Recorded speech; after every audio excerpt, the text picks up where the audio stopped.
Dobrý deň. Zás ja Mirochpel. Toto ísť? Toto ísť? Chuj znam. Ihliče. Chopete tak, šumní ihliče. Prijete ajba.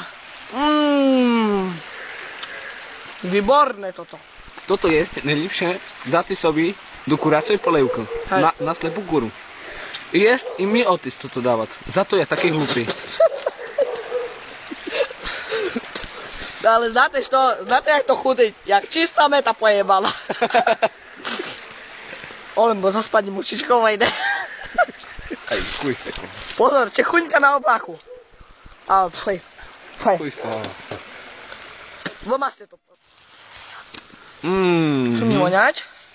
Krásna.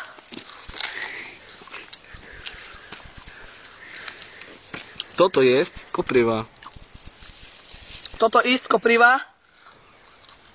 Znáte, jaká popiči.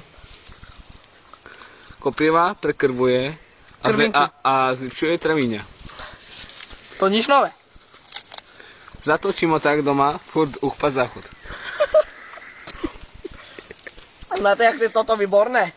Naš to chodíte do obchodu po pohaňadlov, keď máte čerstvú koprivu na dvori. Molodu.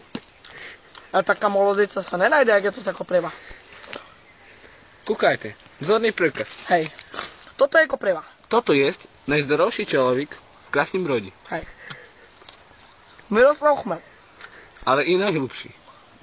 Toto už chuj z toho. Bo to už stonku. I toto. Ale i stonku jest dobrý istý. Hej chuj. Ale toto. Toto je aké popiči, deti. Ale, pozerajte, taká pani ide. Pani Mučičko. Pokračujeme v drahy.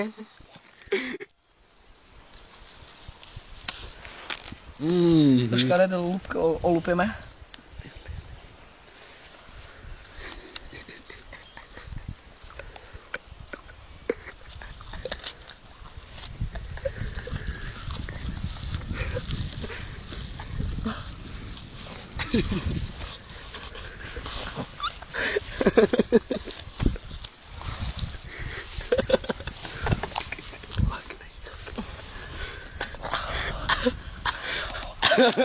Nie, ukážem, tu je, dostal.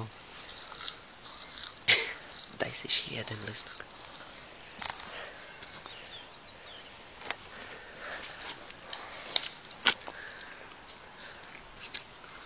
Mariška.